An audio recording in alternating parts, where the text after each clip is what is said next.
Well, welcome everybody. I know some people are still joining, but we can get started with just some of the housekeeping things that we have at the beginning of these sessions. We are excited to welcome you to the March MyHEC Learning Community event. My name is Liz Hannon. I'm a white woman with brown hair and glasses, wearing a blue sweater with some pictures in the background, and I'm one of the members of the MyHEC work group. During the presentation, please use the chat to type questions, and we'll get them during the Q&A at the end. The recording of this event will be available later on our website, and closed captioning is enabled. If you need any support to access this, let us know in the chat. This slide shows a logo with Minnesota Inclusive Higher Education Consortium written in gold lettering across a blue shape of the state of Minnesota. As we begin this event, we would like to acknowledge that in Minnesota, we are standing on Minnesota Makoche, the rightful homelands of the 4 Dakota Oyate nations, the 7 Anishinaabe nations, and other indigenous peoples. We recognize that the U.S. did not uphold its end of the land treaties. It is the current and continued displacement of these and other indigenous peoples that allows the state of Minnesota to exist today. At the Institute on Community Integration, we affirm our commitment to address systemic racism, ableism, and all other inequalities and forms of oppression to ensure inclusive communities. So today's presentation is the Portable Credential and Planning for Life After College. This slide shows 2 pictures. One on the left is of a woman with blonde hair and a blue shirt with blue sky in the background. The other is of a woman with brown hair, turquoise shirt, and blue vest in an office. We are so fortunate to have Dr. Christy Casa and Grace Arnold here to share their knowledge and experience. Christy is a professor for the Department of Teaching and Learning and the director of the Office of Inclusive Services at the University of Colorado, Colorado Springs. Her passion guides her teaching, research, and consulting to create successful inclusive schools. Christy's expertise is in universal design for learning, best practices for inclusive schooling, and inclusive post-secondary education. Christy began her career teaching in the public schools of California as a gen ed teacher and a special ed teacher. She now spends time in schools all over the country working to end the segregation of students with disabilities. Christy is joined by Grace Arnold. Grace is a junior at UCCS. She is studying nutrition and is focused on a career working with animals at the zoo. Currently, Grace works as a student ambassador, giving campus tours. Grace lives on campus and actively participates in the social and academic opportunities at UCCS. And now I will hand it over to Christy and Grace. Thank you. You're welcome. Thank you so much. We're really happy to be here. So I am Christy Casa. I am the woman who was described as having blonde hair, but I am a woman with gray hair post-pandemic. So so I'm a white woman with gray hair, and I have on a maroon shirt with little white speckles on it. And Grace Arnold is next to me, and she is a white woman with brown hair, and she has on a gray dress. All right. And so we're really happy to be here. Our first slide has our names on it and the name of our university, UCCS, and various pictures of students of college undergraduate age participating on campus. All right. So we can go next slide. Okay, I'm going to let Grace introduce herself here. Hi everyone, my name is Grace Arnold. I am a junior on campus, and I do live on campus. I am a tour guide. My favorite thing is working on campus. I love to spend time with my favorite teacher, and I love doing car parking yoga with my friends and mentors. Awesome. Okay, we can go next slide. So I'll tell you a little bit about the office. Grace is going to interject and participate alongside us, as things come up, and then is absolutely available for questions after, just like I am. And so the UCCS, we started our inclusive education journey in 2016 with 3 students. We currently have 16 students. And we'll be up to about 20 students next semester. We have 9 students living on campus. Our students take typical academic classes for credit. They have real transcripts and they get grades. We also have we have an OIS specific course called College and Career, and we have some non-credit seminars on driver's ed and budget and making and keeping friends and cooking and things like that. So our students have a pretty full experience here, participate in all kinds of social activities. Am I right? Yes. Yes. And gain internships and job experiences. Grace is currently working as a tour guide, and that has been, how do you like it? Well, I love it anyways. Yeah. Awesome. And you're very good at it. Yeah, very good. Very good at getting people excited about coming to college. The picture on the slide is of Clyde, our mascot. It's a mountain lion hugging one of our students named Georgie. So, all right. Next slide is good. So we're going to talk about 2 distinct things here over our time together.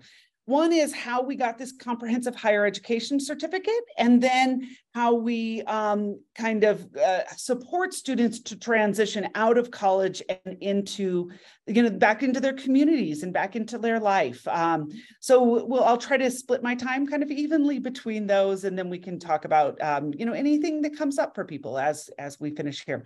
So we have in the state of Colorado a comprehensive higher education certificate. And when we started, we had 3 universities that were a part of our Senate bill. That was University of Northern Colorado, Arapahoe Community College, and UCCS. And we decided as a consortium that we wanted to all have the same certificate. So that way we could start to teach the state of Colorado that there was a higher education certificate for people with intellectual and developmental disabilities. And we could really start for employers to understand what that meant.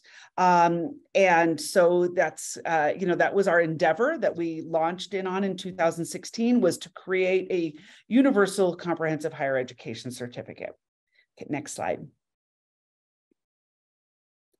And so the higher education certificate is in the student's area of study.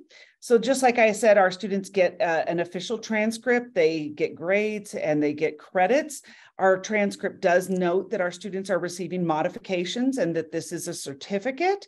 So there's a picture of a college transcript on this slide, and the area of study would be noted. So if a student was going into teacher education, it would be a comprehensive higher education certificate in early childhood education, or in nutrition, or in computer science, things like that. So next slide. So how did we make this happen? What we did is each of our universities has a different application process for getting certificate approval. And so each of the different universities, went about getting a certificate approved through the specific application process. I'm a part of a system here. So the University of Colorado has 4 campuses: Boulder, Denver, Anschutz, which is our medical school, and then Colorado Springs. So I had to take ours through the universal process and all the way up through the regents to get it approved. University of Northern Colorado and Arapahoe Community College had different processes, but with the same outcome. So it didn't matter that each school had a different way to make it happen. We were all able to make this happen. And the outcome was that we would all have the same name on the certificate, and that all of us have students taking credit-bearing courses, and they have an area of study. And so it was a pretty straightforward process here. For us is that, filling out the paperwork, meeting with the various committees, trying to make sure that the universities understood the value of what we were doing. And then also, after we all 3 were approved, we went to the Colorado Commission on Higher Education, and we got their approval as well. So it's not only approved at each university, but then approved with the statewide Colorado Commission on Higher Education. So the biggest thing, in that process was that all of us stayed in contact, supported each other in making sure that we were, we had information that was similar in filling out our applications, and then also recognizing that each of the schools does do things differently, and that's okay. We respect our differences and really work through making sure that we're aligned with our inclusiveness and that our participation, but that each school looks a little different in how it implements its services. All right, you can next slide. So on this slide, I have a picture of the certificate application form, and then I just have some details here. And so really at UCCS, the certificate application form really asks us to describe the overall work we do, details on how our offices are structured, the course requirements. We at UCCS have about 4, I might be forgetting one, it might be 5 courses that are required. These are things like public speaking, like disability studies, our Gateway program seminar, and academic fitness that our students all take, and then they take courses in their specific area of study. We have our graduation requirements listed on our certificate approval. We had to list out benefits to students, like why is this a good idea for you? And why do you think that you should get a certificate and things like that? Right. Yeah. And details about the structure of our offices, and then how it aligns with the university mission, what it costs, and then paths to completion. So those are different things that we had to make sure that we, had officially described and had a hold on before we went forward with our certificate process. Next slide. One of the things we also worked out was a transfer agreement, because we do have a community college here in state that is a 2-year program. And some of the students want to come to a 4-year school after. We are a 4-year program at UCCS, and UNC is also a 4-year program. And so we wanted to make sure there was a path for the students at Arapahoe Community College to attend the 4-year schools if they wanted to. And so you'll see here a picture of a transfer agreement, and it just says the student must complete 36 credits at UCCS over the course of 4 semesters, totally in 2 consecutive academic years. And then we've listed, some various classes like that would come from Arapahoe Community College. So they have something called the Student Experience, College 101, Advanced Academic Achievement, College Composition and Reading. And these were courses that we agreed upon would transfer. You can have a next slide. All right. You ready to talk about? So we've got this certificate, Grace. Mm-hmm. Yeah. And you're going to be getting your certificate next spring as long as you keep doing the work. Yes, always. Okay, good. Yeah. And so when you're finished, you're going to have this certificate. Yes. And not everybody's going to know about that out in the community, right. Even though we've been doing some work to try to help teach people. Yes. Yeah. So there is more to do. Yes. You wanted to. Yeah. So we have here out thing like for school and districts and families and outreach for employers. Good job. Continued education to DVR. Exactly, I'm struggling for ages. Yeah, but with DVR. Yes. Yeah. And some people do. Yeah. So it's me boxing. Yeah, and then there's a picture of Grace boxing. So and so while we're very excited we have the certificate and we find it to be very beneficial, there's a lot to do, like Grace mentioned, that we want school districts to know about this. It's very important that employers do. And so we have a lot of continuing ed work that I think is probably going to take lots of years to accomplish. So next slide. All right, I think this is our shift here. So I think our next thing we're going to be rolling into is talking about how do we support our students to come out of college and back into their communities successfully, which is something you're going to be doing in a year from now. Yep. I'm not super happy about that. Oh, come on, Christy. Come on now. I like having you around, Grace. All right. So our Office of Inclusive Services, I said a little bit about it before, but we have 4 staff members: the director, the inclusion specialist, campus community coordinator, employment coordinator, and we've got at any given time 10 to 15 peer mentors that help us support our students on campus, the direct support. And you can go to the next slide. There we go. All right. So what we started, so that's going to be you next year. There's a picture of about 8 students in caps and gowns. This was our 2022 graduating class, and it's very exciting. I know it's very exciting to look at. And so we started to think about, all right, we've got all these students graduating. How are we going to make sure that they are, really successful in their transition and back in their communities, realizing that they had just spent 4 years here on campus with a very full social, academic, and for most of them, employment life. So, what are we going to do to support them to be successful after college? So we address this in many ways, and it's something we're still working on. It's definitely, evolving as we evolve in our practices. So we have a course called College and Career, and it's a course that our students take every single semester. And it's a 3-credit class. And we have an 8-semester rotating curriculum so that every single student gets every piece of the curriculum over the course of their 4 years here at UCCS. And so we started to make sure we were building things into that class that would support our students, success after college. So for example, we have a class that's happening this semester where in College and Career, the curriculum is community exploration. And our inclusion specialist has designed this curriculum. Her name is Julie Harmon, and she is awesome. And she is teaching the students about, how do you find out about what is available to you in your community? How do you find out about how you continue to be a learner? How do you find out about how you continue to be active and make friends and join groups and all of that? And so it's a very hands-on class where students are doing a lot of research and learning how you connect yourself to your local community. We also have a senior year capstone class, and that's a course that I've designed and teach.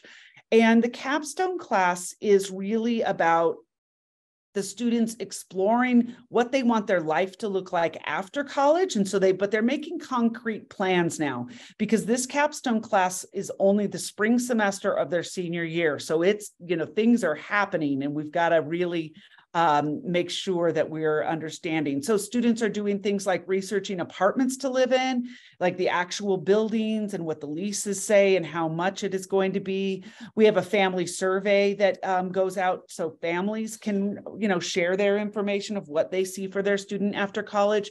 And then we meet with families and talk through all of the things so we can plan, what does the student want for their living arrangement, and what does the family want for the living arrangement, and where do we see careers going?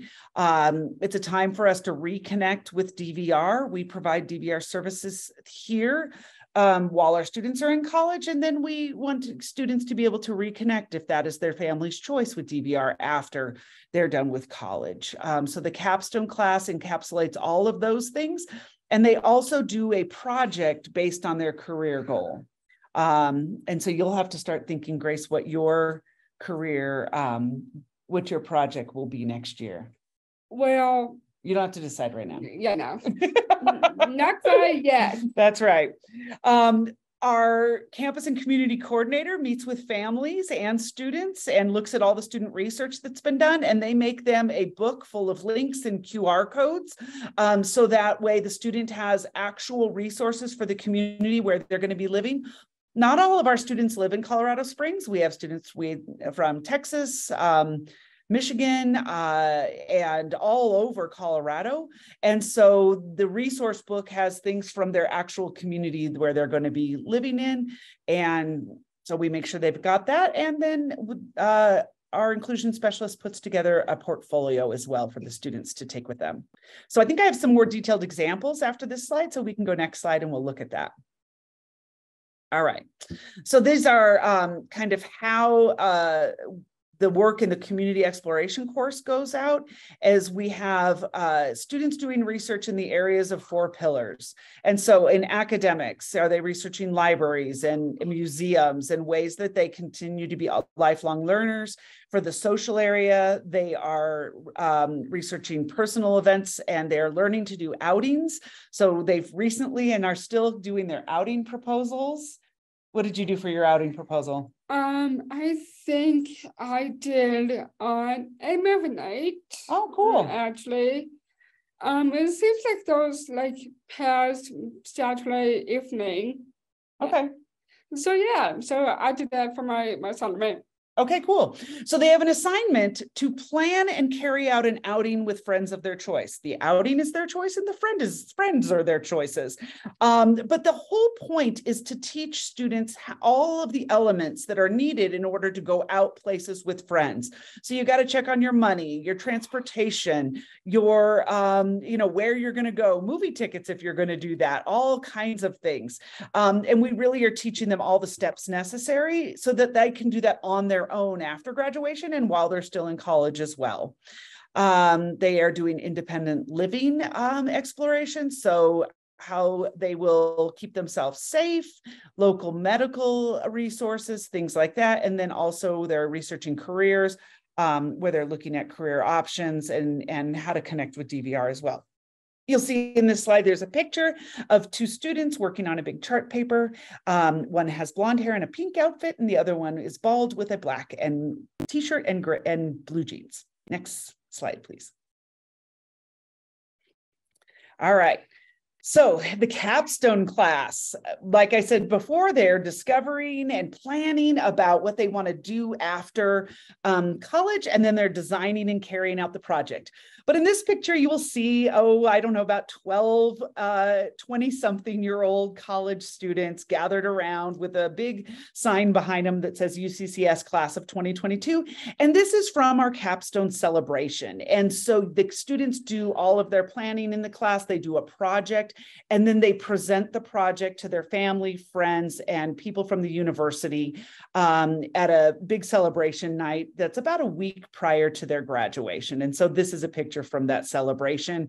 We find that really helps make their accomplishments real and gives them another chance to celebrate. Next slide, please. All right. So when I was speaking before, I mentioned their action plan and research about life after college. So we start with a brainstorm, and we give them all a brainstorm. And you can see here, there's a picture, a screenshot of one of the brainstorm sheets, and it's about home life. And there's lots of questions that they're asked, and it's about, where do you want to live? And think about your cooking skills and what kind of cooking would you like to do? And how are you going to get your food and plan your meals and who's going to help and all of that type of thing. And they do all of this brainstorming prior to their meeting with family. So that way they can share their plan for what they'd like to happen after graduation with their family. And just so you know, I've created a Google folder with all the resources we use from our transitioning, out of college. And I believe that that link is going to be shared with you in the chat at some point towards the end. So the things I'm talking about, you will be able to have access to. Next slide, please. All right.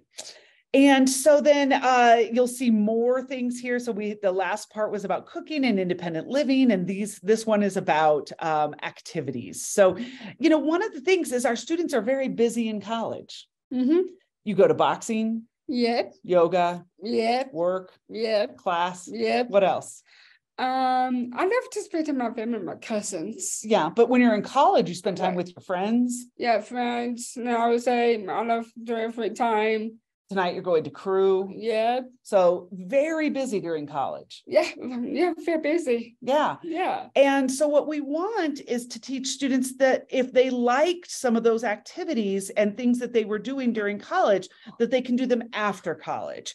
And so we're brainstorming what they like to do, what they like to exercise, because everybody goes to the rec center, right? Shoots hoops, does some classes, things like that.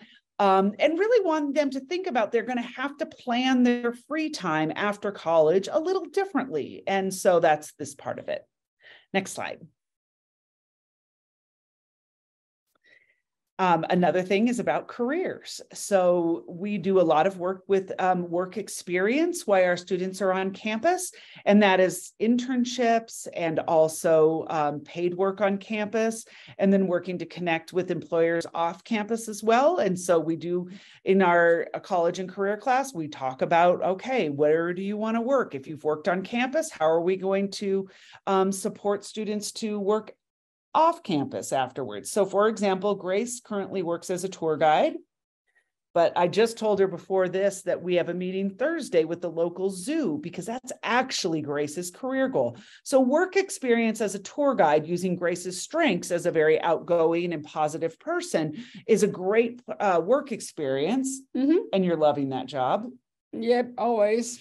But that's not the job she wants for the rest of her life. And she can't even have it for the rest of her life because once you're a student here, you can't be a tour guide anymore. That's a job that's only for students. Yeah. So looking for those community jobs is important to us. So we are meeting on Thursday morning with the local zoo, trying to get Grace set up there with an internship. So that way she can start to have those experiences in the community. And you're a little happy about that. Yeah, I am. I'm so excited. I'm so glad. So we do this in our college, in our capstone class as well. Next slide. All right. And then we got to bring in the families. And so we send home a survey separately to the families. So that will go to your mom next year. Oh, God. And families give all kinds of input about what their plans are. And then the whole idea is we sit down and talk. The family has plans and the student has plans. And how are we going to meet in the middle around that? So you see here a picture of, I think this was a year we had maybe about 21 students gathered around big UCCS letters with the mountains in the background. And then off to the side, a screenshot of our Google survey. Next slide. All right. So I've got a little example of this where the family and the students meet, and on this slide there's a picture of Clyde with a student named Brianna, and she's a white woman with brown hair and a cap on her head, a graduation cap, a mortarboard, I guess we call it, right? Yeah. And so the family and students meet to discuss all the information that was gathered and create an action plan. Next slide. And so here what you see is a comparison. You've got a darker gray box on this slide of what Brianna wanted and a lighter gray box on this slide with what mom and dad wanted. So Brianna wanted to move back home, work at the airport, volunteer at Wings Over the Rockies, and work out at Lifetime Fitness and go to dinner and movies with friends and have her own cat. Mom and dad wanted Brianna to live in an apartment, work 40 hours per week for pay, work out at the local rec center, make her own plans with friends, and enjoy the family cat. So what you can see here is mom and dad and Brianna had different plans. And this happens often when we're doing this, but it's why we do it, so that we can work it out and have a kind of solid, agreed upon plan before students graduate. Next slide.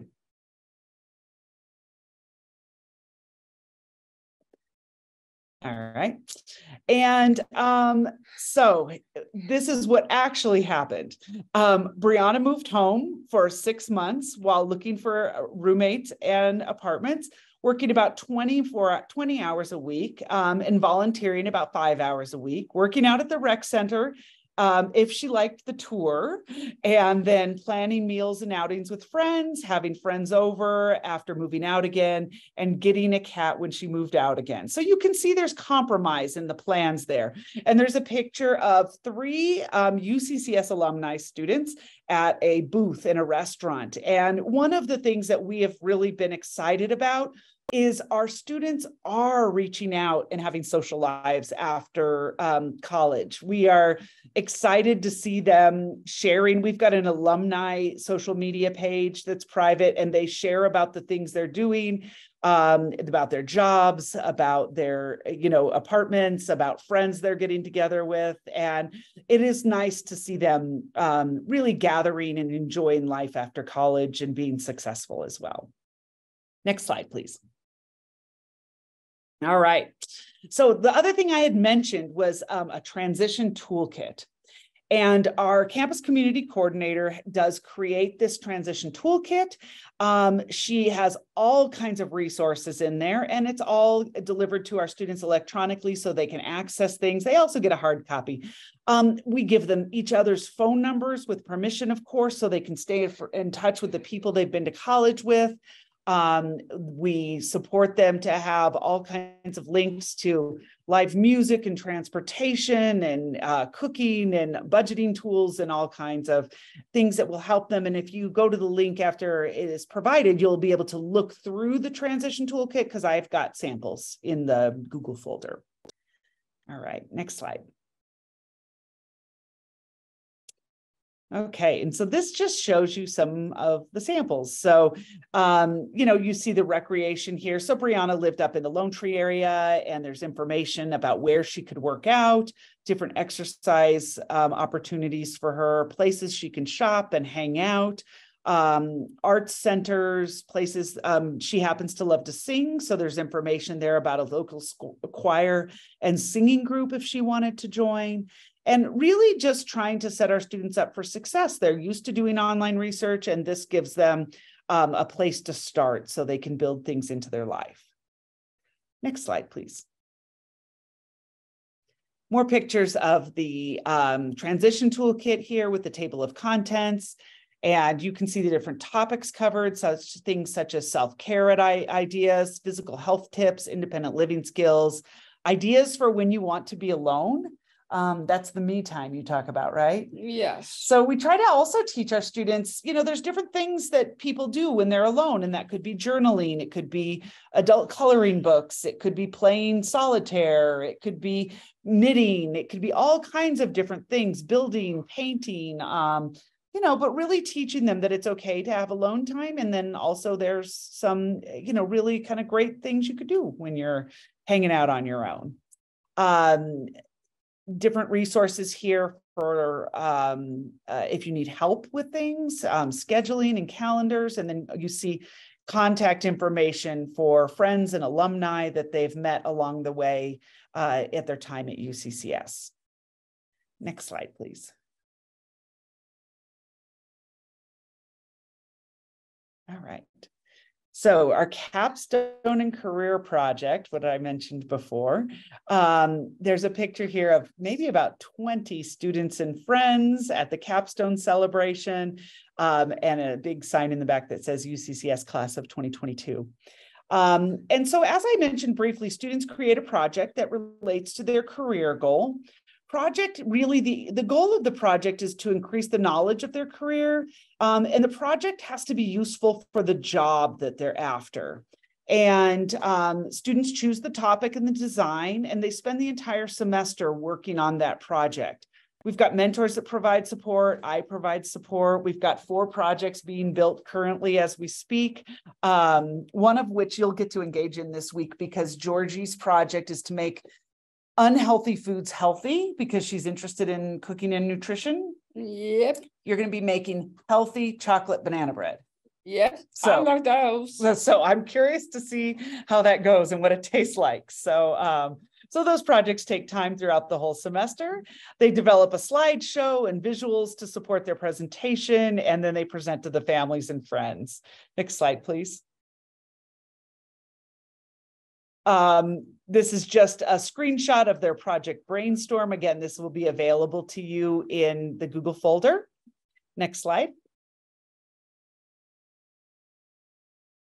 So I'm going to give you a couple examples of that capstone project. The first one is from a student of ours named Jared, and he wanted to be a librarian his whole life, and he is currently working in the library. And so he wanted to design a mythology book club. And so you'll see that he's described here that his project is about how to start a book club, and that he checked out books from the library. He read articles about how to run a good book club, learned about how to make people comfortable by making sure there's good food at the book club. And the picture is of a man with brown hair in a chair with glasses on, looking down at a book with his hand on his head. And pretty much if we could never find Jared, we would always find him in the library doing just this.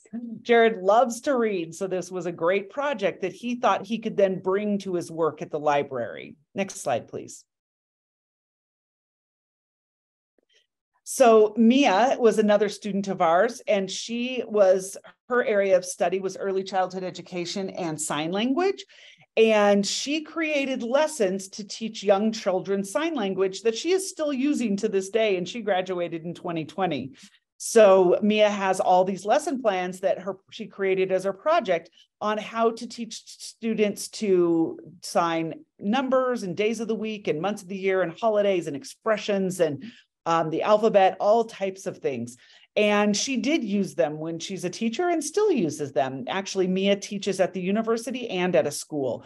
And so her project was very applicable to that and has continued to be really useful as she goes. So that's our goal, is that these capstone projects really help further our students' work as they go out into the community and get them ready to start their job. Next slide, please. So I had mentioned that our inclusion specialist puts together a portfolio, and we did do research on lots of different portfolio tools and didn't really find anything that worked exactly for what we wanted, although there still might be something out there we haven't discovered. So what we've decided to do is we set up a Google folder for everyone, and in that Google folder goes their most current resume, cover letter, letter of recommendations that they've gotten for their work throughout their time here, mid-semester progress reports, which we meet every semester with families and students and provide feedback on how things are going. We've got their transition book in there, a whole folder of all the pictures we've taken while they're here, and their capstone project. And so they leave with themselves and their families, if they choose, able to have access to all of this so that they have it as a resource as they go and live in the community. Next slide, please. All right, this is picture here of 4 of our alumni getting together at a restaurant. One of them has actually 3 of them have thumbs in the air, and they all have smiles and a very big table full of food, and they look very joyful. We have parents that are staying connected and supporting each other. We are developing a plan to help families reconnect with DVR to continue with job placement. Life after college and the job placement is probably the biggest struggle that we face as an office. We've been quite successful. We have 80% of our students employed post-graduation, but we'd like 100%. So we're still going after that 20% that is the struggle. Our alumni, they created a private Facebook and Instagram group that they stay in touch with each other and share updates and, give each other information. And we found that independently they are staying in touch and getting together with each other. And we have a couple alumni that have decided to be roommates after college, and that's been quite exciting. Next slide, please. All right. So we are done with the formal part, and now we can pause for any questions for Grace or myself. Awesome. Thank you so much.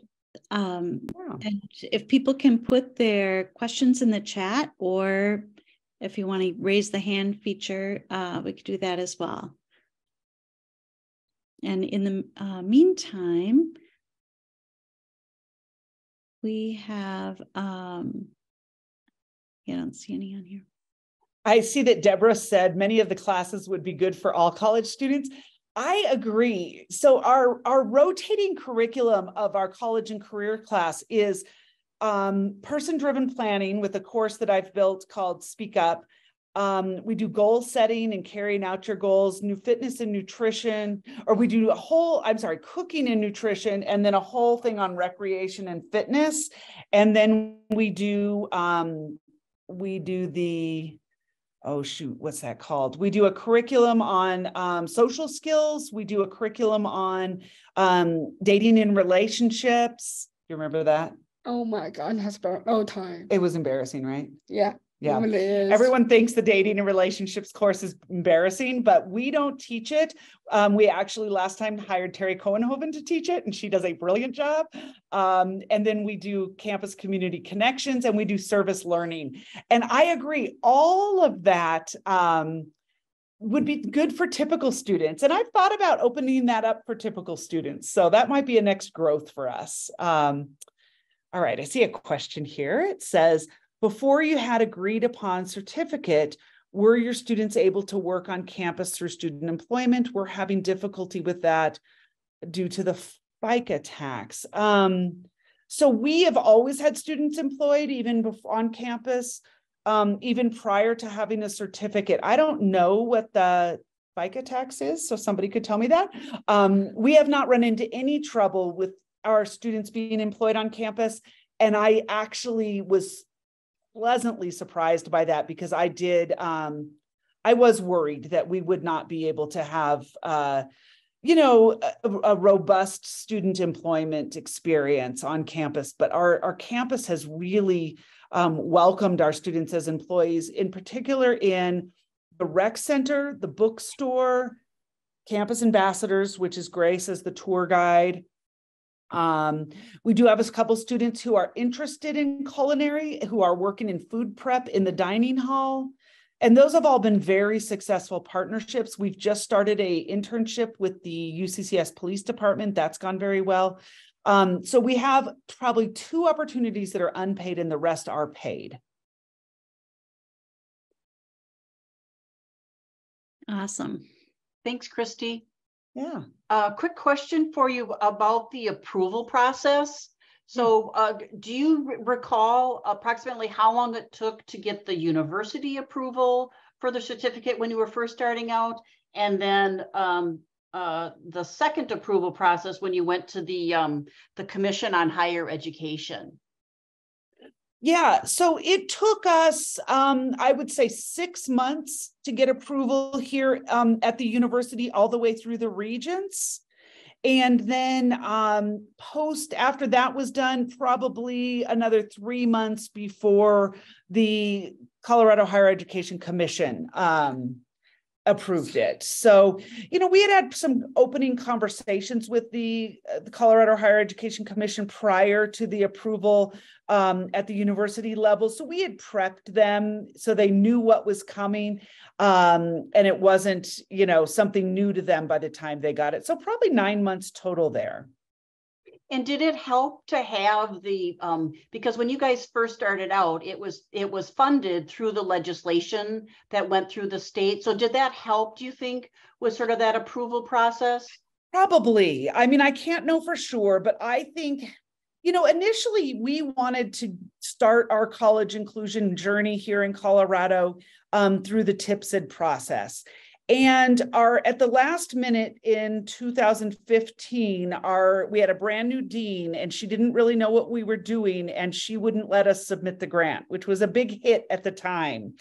And we thought that was really upsetting at the time, but it turned out to be a good thing, because what that led us to was legislation. And the legislation actually turned out to be a great way for us to get to start.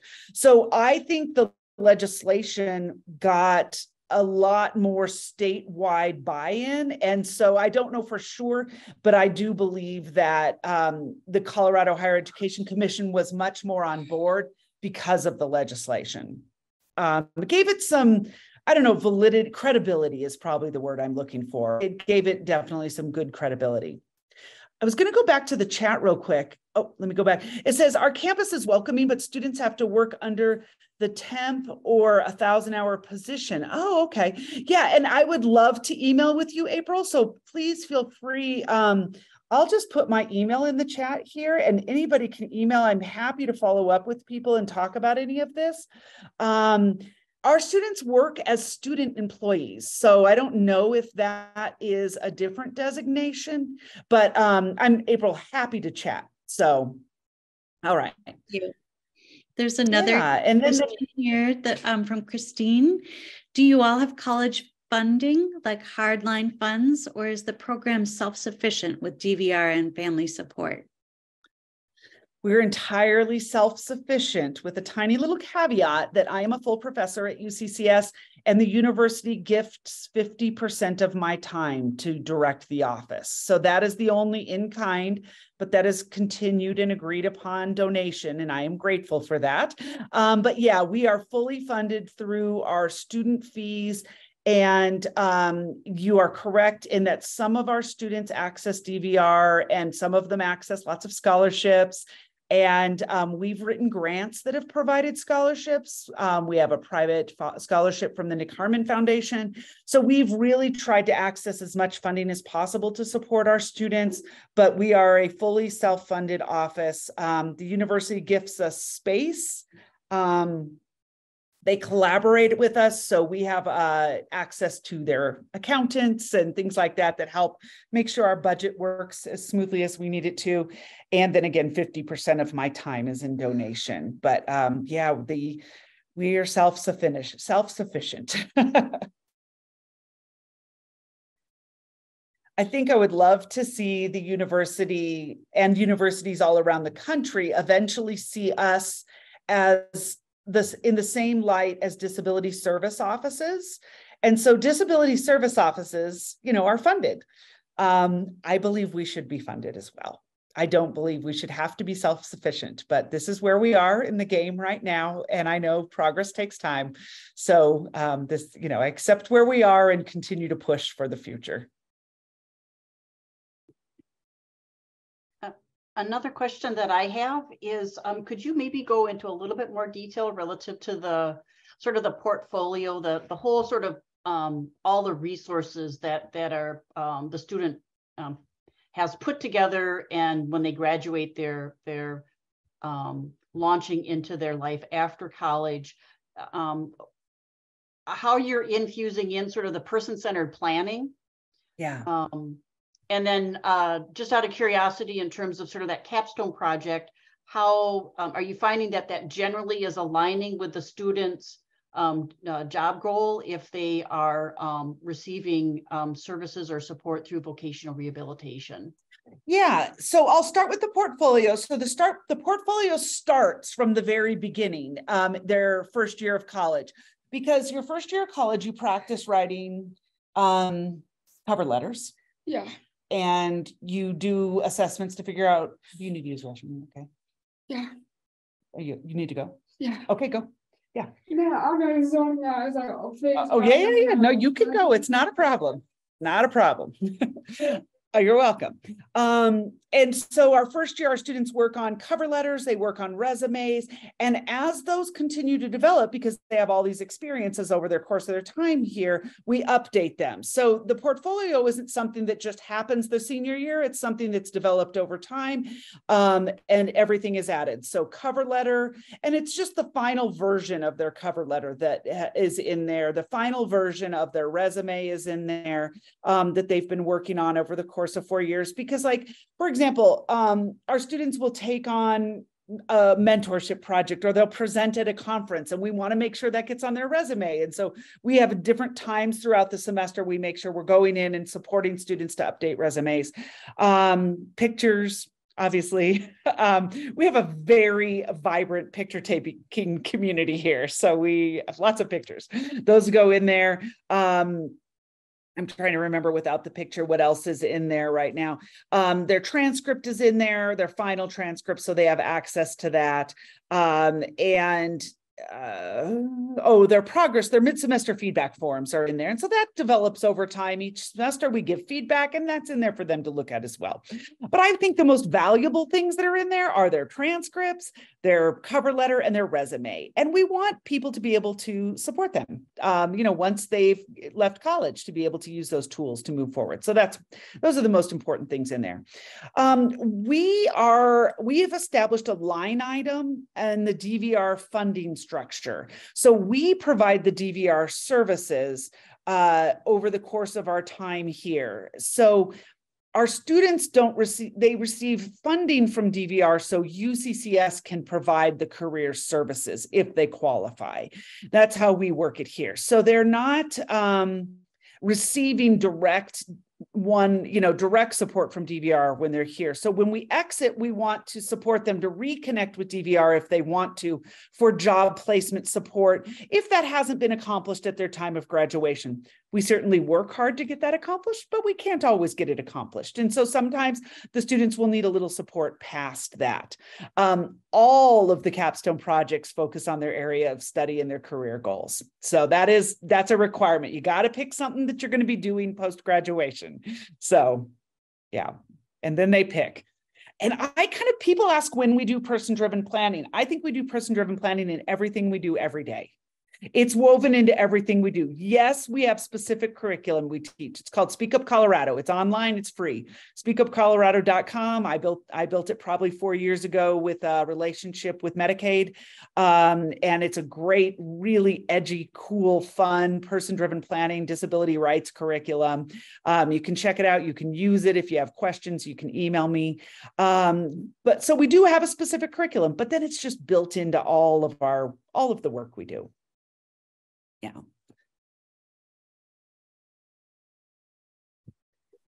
And Grace had to use the restroom. So she left the building for a second. I love that Christine said our program is affiliated with our Disability Resource Center, but not funded in the same way. Yeah, that's where we want to get to, right? Funded in the same way would be cool. I'm with you on that. Yes. Any other questions or thoughts?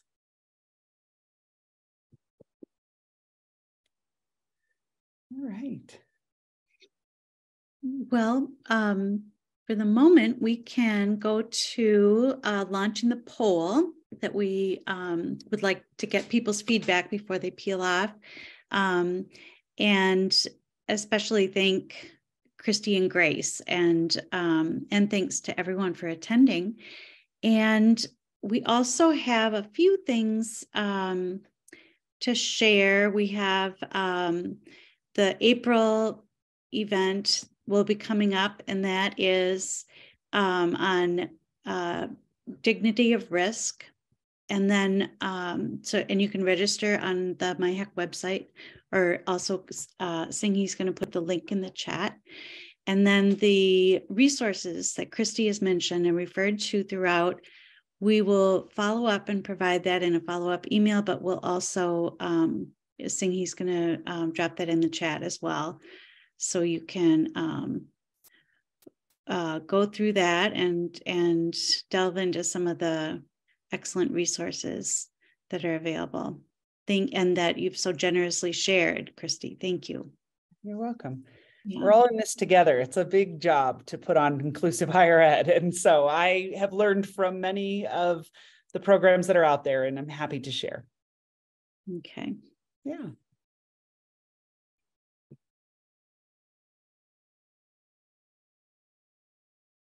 And we should also mention that we have some additional time if people want to stay and have just a more informal discussion from 4 to 4:15. So you're welcome to stay and chat, and we'd love to have you continue the conversation. And Grace, I was just saying thank you, and Christy, so much. We really appreciate you being here and sharing your enthusiasm, and good luck in all that you have going on, especially at the zoo tomorrow. Yeah, I can't wait. Grace shared with us before the presentation that her favorite animal was what, Grace?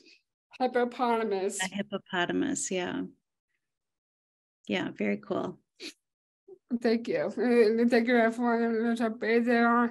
For the school. I just hope that you love it. It's awesome. Sounds awesome.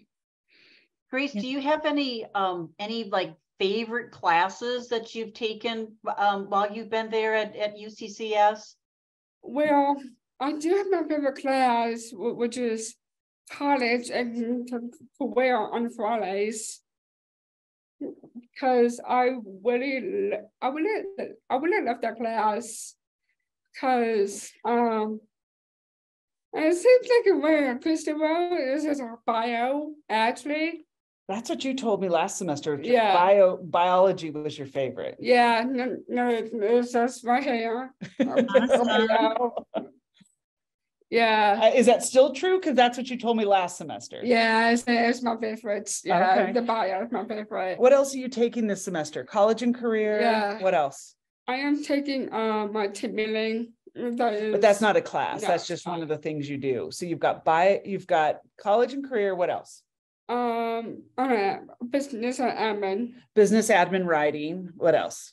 And third one, I am taking, I think I'll take that class, but I haven't no idea. Is it health sciences? Yeah. Health sciences. Okay. Yeah. Intro to health sciences. Do you like it or no? Well, yeah, I do. Okay. I love to talk about my favorite guys. Okay. How about, do you like business admin writing? Yes. So, Christy and or Grace, do your students take, how many hours are they taking each semester course-wise? About 9 credit hours each semester. If there's a lab, sometimes it gets up to 10 credit hours, but it's about 9 credit hours. It's 3 classes. So 3 credit classes. 2 of them are in their area of study, typical college classes, and 1 of them is always college and career, which is a credit-bearing class, but it is a class that's only for the students that we teach. So, are your OIS classes taught by cohort within your program, or? No, so our OIS, we have 1 OIS class per semester. That's the credit bearing class, college and career. And we take our group of students and split them up into 2. And so we have a Wednesday group and a Friday group, but they both are learning the same exact thing. So you're in Friday college and career, right? Yes. Friday Yes, college. I am. So yeah. So that's 1 hour on Fridays or 3 hours on Fridays? Or 2 hours on 2 hours is what the class is. So it's 2 hours Wednesday and 2 hours Friday, but they're only in 1 section. So yeah. Thank you. Yeah.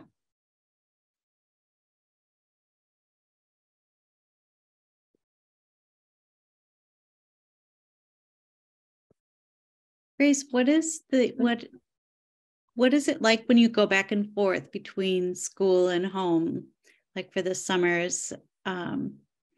Is that a easy adjustment, or what kind of tips do you have for students that are doing that? Well, it's so funny that you're saying that. Some are students with their family, but from my side, I do miss my family. My mom has both because they have lived up in Evergreen. Actually, I've lived since 15 ages ago. So when you're at school, do you miss your mom? Oh, very much. I've been calling my mom nonstop. And then when you're at home, do you miss college? Well, college is so much fun, but I love seeing my favorite teacher like all day. Yeah. And I'm just having so much fun In college? Yeah. Yes. Yeah, Sorry, in I didn't college, mean yeah. to interrupt you. I'm sorry. So when you're at home, is it hard? Like, so say you're home all summer. Is it hard, like, to get used to the new things when you come back to school? Well, yeah. Sometimes I keep talking to my mom that college, I did have college comes to I have butterflies. Oh, okay. You get nervous. Yeah. Yeah, a little bit. I get you. Yeah. That makes sense. I would say sometimes from home, I love it. I miss it. And I miss my bedroom. I miss my mom. Then from college, I'm kind of nervous, don't hold it back. Okay. Trying to find my groove. Yeah, you got to find your groove when you get back. Yeah, That always, makes sense. yeah. It's a good answer. Yeah. Probably typical, right? Thanks. Yeah.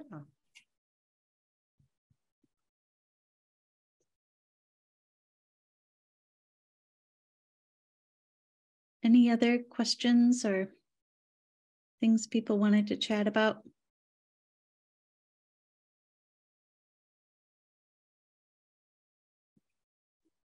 I have one other question for you, Christy. So when you guys developed the certificate and the sort of the course of study, the sort of required classes, are the sort of those core initial classes, are those fairly consistent across all the universities within Colorado? And then it really, it's more in the specialization or the concentration of the area of interest that it becomes more individualized for the particular student. Is that fair to say? Yeah, I think so. And it's also not just common among the schools that offer the inclusive post-secondary programs, but it's common for all of the freshmen or first year, students in colleges in Colorado. So all first year students in Colorado have to take some sort of a first year student course. So our students take a first year student course. For us, it's called our Gateway Seminar. And all students have to take public speaking. That's a required course. And so that's what our students do as well. We find public speaking to be very beneficial. What did you think of it? Well, actually, it's so funny that you saying that because I would It's okay. You got it. I'm so exhausted. I think that's my second favorite class. Okay. And I love giving like speeches a lot. Yeah. Because I've seen MJ is our favorite public speaking professor. Yeah. That's who she's talking about. Yeah. So they do public. So it's very common amongst all first year students, all, kind of those basic courses that students take. So yeah. And that's why, Mary, we chose them because we wanted to make sure they were having similar intro required courses to other students in, post-secondary programs, but also typical first year or second year students as well. Gives them something to talk about. Have you taken public speaking yet? I didn't, that kind of thing. Yeah. There's another question question from Deborah. What inspired you to start the program? Oh man, what a question, right? So I have been working in inclusive education since I was 21 years old. So for about 30 years, a long time. Yeah. So I graduated college with a fire in me to end segregated education for all students. And I don't exactly know why, except for I knew I wanted to work in education, and I was volunteering in a classroom, and there was a student with autism who was being segregated, and I just felt wrong to me. And so that lit me up, and here I am today. So probably the bigger inspiration around post-secondary ed is that I went to Syracuse University for my PhD. And you don't go to Syracuse University without becoming a fierce disability rights advocate. So when I started my PhD there in 1998, they were starting a program there that was a relationship with Syracuse City Schools. It was called On Campus. And I just thought it was the greatest thing on earth and knew that I wanted to create it someday. So that really, Syracuse is probably the biggest fire around that. Great. Thank you.